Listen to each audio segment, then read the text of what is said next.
Pour ce qui est de la description de l'extrémité distale du radius, l'extrémité distale ou l'épiphyse distale du radius est volumineuse, elle est quadrangulaire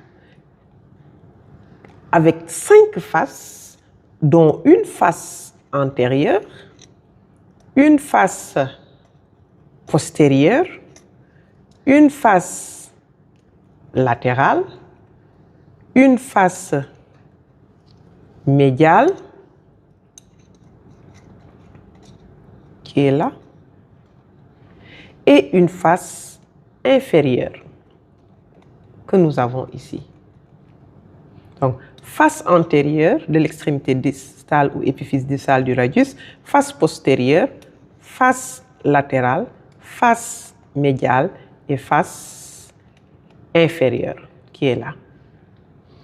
La face antérieure est légèrement excavée et elle donne insertion au muscle carré pronateur à ce niveau. Elle est limitée latéralement par la crête suprastyloïdienne ou crête pronatrice de Gérard.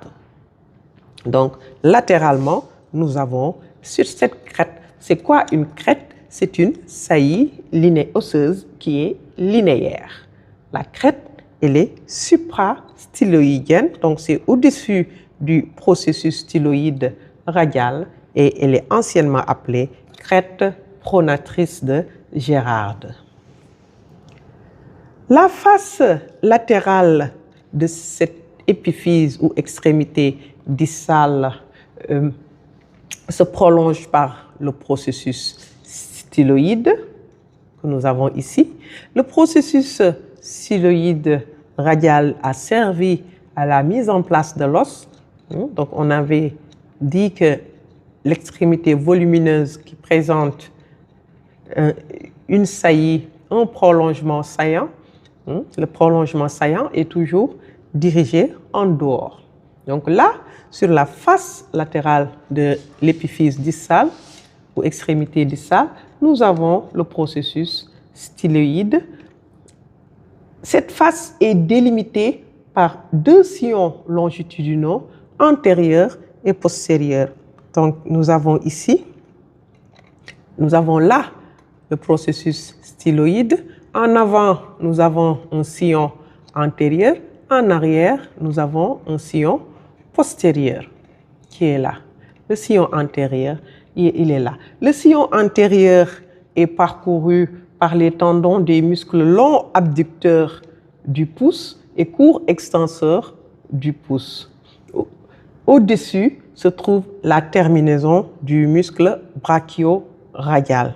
Donc, le muscle brachio-radial va venir se terminer à ce niveau avec son tendon. Le sillon postérieur livre passage au tendon du muscle long extenseur radial du carpe. Donc, nous avons ici le tendon du muscle long extenseur radial du carpe. La face postérieure de l'extrémité ou l'épiphyse distale du radius va présenter 2 sillons verticaux. Nous avons ici 2 sillons verticaux qui sont séparés par un tubercule dorsal. C'est le tubercule de Lister. C'est anciennement appelé tubercule de Lister, qui est là à ce niveau. Le sillon latéral est parcouru par le tendon du court extenseur radial du carpe ou de celui du long extenseur du pouce. C'est variable dans la littérature.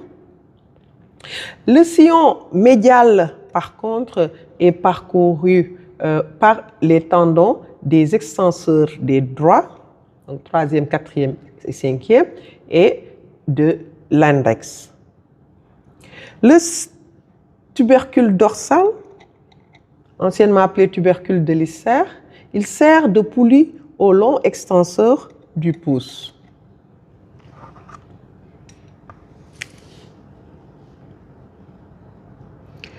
La face médial de l'extrémité distale ou épiphyse distale est triangulaire.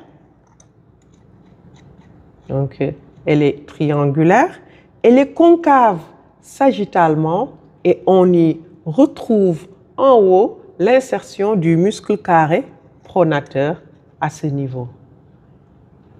En bas, on a l'incisure ulnaire du radius, anciennement appelée petite cavité sigmoïde, qui reçoit la tête ulnaire et en arrière l'insertion de la membrane interosseuse. Donc là, nous allons avoir en bas l'insertion de la membrane interosseuse.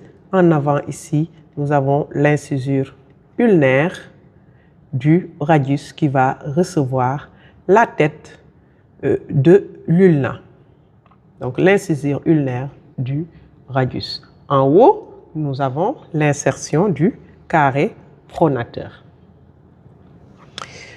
La face inférieure de l'extrémité ou l'épiphyse distale du radius va constituer la surface articulaire carpienne. Elle a une forme triangulaire, comme vous pouvez le voir ici. La forme est triangulaire avec un sommet qui est latéral. Cette face articulaire carpienne est excavée, comme vous pouvez le voir ici. Elle est divisée par une crête sagittale qui est mousse, donc qui va de l'avant vers l'arrière. Une crête, c'est une saillie linéaire, je répète, qui est sagittale, donc qui va de l'avant vers l'arrière et va permettre de diviser la surface articulaire en deux facettes articulaires. Une facette articulaire qui est latérale, c'est elle qui reçoit le scaphoïde, anciennement appelé os naviculaire, et une facette médiale pour le lunatum ou semi-lunaire. Donc, nous avons ici les deux os de la rangée proximale du carpe, avec ici, nous avons ici le scaphoïde ou anciennement appelé naviculaire. Naviculaire parce que c'est en forme de petit navire, de petit bateau, et le lunatum ou semi-lunaire en forme de demi-lune. Au niveau de leur face supérieure, la face supérieure du scaphoïde répond à la facette articulaire latérale qui est triangulaire. La face supérieure du lunatum ou semi-lunaire va répondre à la facette articulaire qui est médiale pour former l'articulation radiocarpienne.